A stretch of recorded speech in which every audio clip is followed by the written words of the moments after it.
Interview questions on CFD. What are the different numerical schemes in computational fluid dynamics?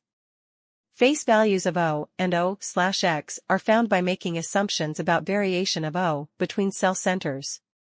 Number of different schemes can be devised. First-order upwind scheme.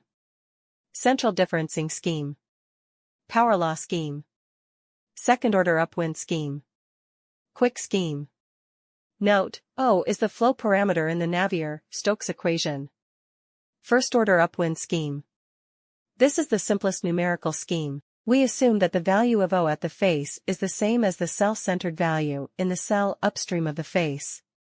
The main advantages are that it is easy to implement and that it results in very stable calculations, but it also very diffusive. Gradients in the flow field tend to be smeared out. This is often the best scheme to start calculations with. Central differencing scheme. We determine the value of O at the face by linear interpolation between the cell-centered values. This is more accurate than the first-order upwind scheme, but it leads to oscillations in the solution or divergence if the local Peclet number is larger than 2. The Peclet number, Pe, is the ratio between convective and diffusive transport.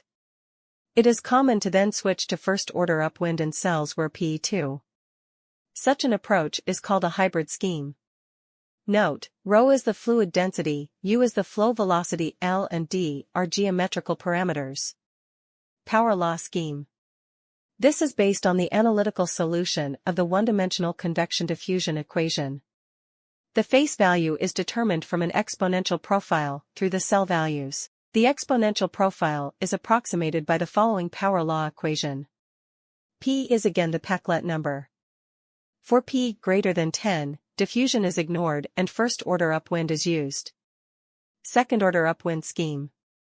We determine the value of O from the cell values in the two cells upstream of the face. This is more accurate than the first-order upwind scheme, but in regions with strong gradients it can result in face values that are outside of the range of cell values. It is then necessary to apply limiters to the predicted face values. There are many different ways to implement this, but second-order upwind with limiters is one of the more popular numerical schemes because of its combination of accuracy and stability. Quick scheme.